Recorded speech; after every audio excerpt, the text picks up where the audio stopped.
اسی طرح آپ نے تیسرے نمبر پہ کہا کہ جی جھوٹ بھی بولا گیا ہے، مرزا صاحب نے اپنے کتابچے میں جو ہے وہ جھوٹ بولا ہے، تو ان کے جھوٹ کے حوالے سے ہم یہ چاہیں گے کہ آپ ہمارے ناظرین کے سامنے کوئی مثال رکھیں کہ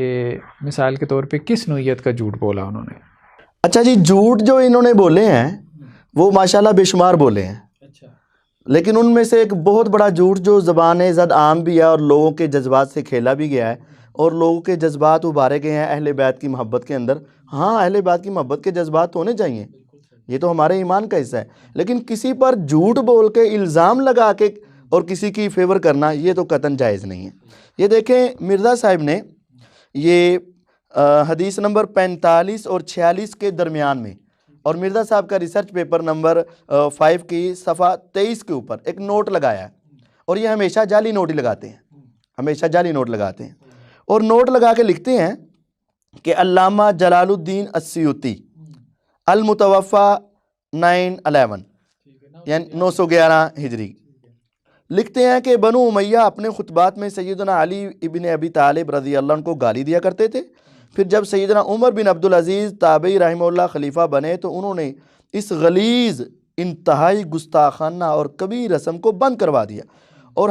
حکومتی کرندوں کے نام حکم نامہ جاری فرمایا کہ اس غلیظ رسم کو بند کر دیا جائے۔ پھر اس کی جگہ اس آیت مبارکہ کو جاری فرمایا، بے شک اے ایمان والو، اللہ تعالیٰ تمہیں ان 3 کاموں کا حکم دیتا ہے کہ ہر معاملے میں انصاف سے کام لو اور احسان کرو اور اچھا سلوک کرو رشتہ داروں کے ساتھ، اور تمہیں ان 3 کاموں سے منع فرماتا ہے، بے حیائی سے، برے کاموں سے اور سرکشی سے، اور وہ اللہ تعالیٰ تمہیں واعظ کرتا ہے کہ تاکہ تم نصیحت حاصل کر سکو۔ سورۃ النحل آیت نمبر 90۔ چنانچہ اس وقت سے اب تک خطبات میں اس آیت مبارکہ کی قرات مسلسل جاری ہے۔ یہ دنیا کا بدترین جھوٹ ہے، اور ویسے لطف کی بات ہے کہ مرزا صاحب خود اس آیت پر عمل نہیں کرتے، کیونکہ اس آیت میں حکم دیا گیا انصاف کرو، تو یہ مرزا صاحب نے جو بات لکھی ہے یہ خود انصاف کے منافی ہے۔ یہ جھوٹ ہے، جھوٹ اس اعتبار سے ہے کہ آج تک ممبروں پر سیدنا علی المرتضی رضی اللہ عنہ کو گالیاں دی نہیں گئی،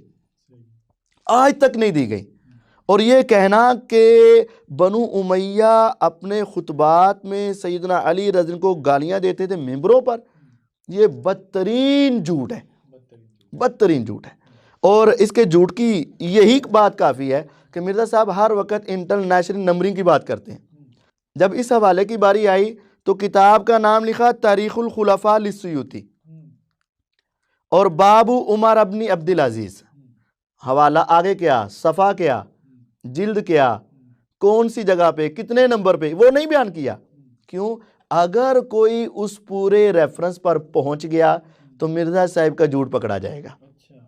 ایک بات تو یہ ہوگی نا، یہ تو ویسے ہی ایک بابے کی بات ہے نا، یہ قرآن اور حدیث تو مرزا صاحب کو بابے کی بات یا کسی کی بھی بات اپنے من کو پسند کرنے والی چیز مل جائے نا تو بابوں کی جھوٹی باتیں بھی مرزا صاحب تسلیم کر لیتے ہیں۔ یہ ویسے ہی جھوٹ بولتے ہیں کہ میں بابی نہیں ہوں، بہت بڑے بابی ہے، کیونکہ ہمیشہ آیات اور احادیث کا غلط مفہوم بیان کرنا بھی تو یہ بابی ہے، اور اپنے اسحاق جالوی صاحب اور مودودی صاحب کی من گھڑت تعویلیں قبول کر لیتے ہیں اور جھوٹے حوالے قبول کر لیتے ہیں، اور جو قرآن اور حدیث کے الفاظ ہوتے ہیں وہ ماننے کے لیے تیار نہیں ہیں۔ اور یہ بھی دیکھیں، یہ بابی ہونے کی نشانی، کسی صحیح آیت یا حدیث سے یہ بات ثابت نہیں، کسی صحیح تاریخ سے ثابت نہیں۔ لطف کی بات ہے تاریخ الخلفاء، خلفاء والی تاریخ ہے نا، اگر مرزا صاحب اس کتاب کو مانتے ہیں تو امیر معاویہ رضی اللہ عنہ کا ذکر بھی اس میں ہے، وہ بھی خلیفہ بن گئے نا، بادشاہ سے تو اوپر چلے گئے۔ ایک بات، دوسری بات یہ ہے کہ اس کا حوالہ کیوں نہیں دیا مرزا صاحب نے، اس کا صفحہ نمبر کیوں نہیں بتایا۔ تیسری بات یہ ہے کہ خود ہی لکھ دیا 911 ہجری میں امام جلال الدین سیوطی رحمہ اللہ وفات پائے، گویا کہ 900 سال کا فاصلہ تو ہے نا، تو 900 سال کے فاصلے کی جو سند ہے وہ کہاں ہے؟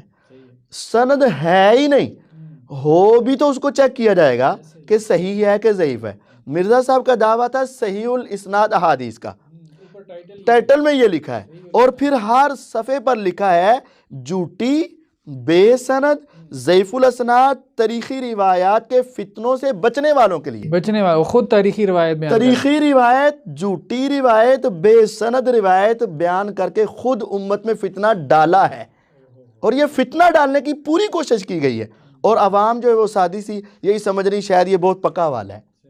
یہ دنیا کا بدترین جھوٹ ہے، ایسی کوئی بات کتاب و سنت سے ثابت نہیں، نہ صحیح تاریخ سے ثابت ہے۔ تو یہ مرزا صاحب نے جھوٹ بولا ہے کہ ممبروں کے اوپر لعن طعن ہوتی تھی، اس کا کوئی حوالہ نہیں ہے۔